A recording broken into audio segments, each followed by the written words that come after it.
Hey, this is Tony with Salt Strong, and in this video we're going to be talking about how to properly size your inline replacement hooks with your treble hooks. Now, this has been a pretty popular question lately because people aren't too sure as to what size inline hooks they should be using when replacing their treble hooks. Now, the best way to do this is to actually do it visually. Now, a lot of brands and hook manufacturers, they all might say they're a 2/0 or a 1/0 size hook, but from brand to brand, it's going to vary. A 1/0 owner hook might be a little different in size than a 1/0, let's say VMC or Gamakatsu hook.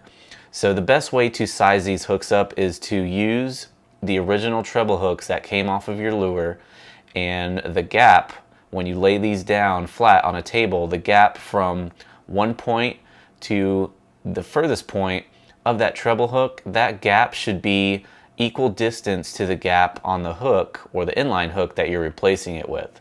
So as you see here, this treble hook from one point to another, that's about the same distance of a gap as this replacement inline hook. As you can see, from the shank to the point, you have the same distance there, from the shank to the point, from point to point. So again, the best way to do this is visually. I don't rely on just looking at the hook size and then going with that, because what can happen is, like I said, an owner replacement hook might be a little bigger than a VMC replacement hook, or vice versa, even though they're both 1/0 hooks. So just when you do go to the store, I highly recommend bringing a hook with you. Just pinch off the points, pinch off the barbs, so that obviously you don't want to poke yourself, but just bring that original treble hook with you and try to size it up with the inline hooks that are in the packs at the store.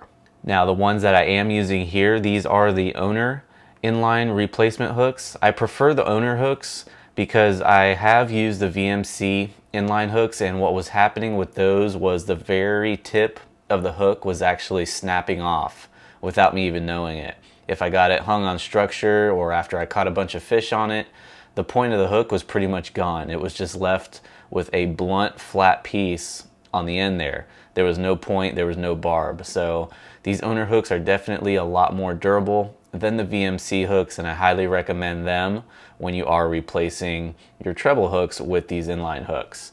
And again, these are the hooks right here. These are the owner single replacement hooks for hard baits. You have different sizes. You have 1/0, 2/0. They also sell a lot of different other sizes, but the 1/0 and the 2/0 seem to do the job for most of the baits that I use. As you can see here, this is a Head and Super Spook Junior. It's about a 4-inch bait, and I replaced the hooks with a 2/0 owner hook. That seems to be a good size for those 4-inch to 5-inch baits. And then this mirror lure over here, this is a mirror lure Mirrodine, and the 1/0 hooks seem to work very well for those smaller profile baits, anywhere in that 2 to 3 inch range. So just a little general rule of thumb there as far as replacing your treble hooks with inline hooks. So that will wrap up this video. If you have any questions or comments about replacing your treble hooks with your inline hooks, please feel free to leave a comment down below. Thanks for watching, and I'll see you on the next video.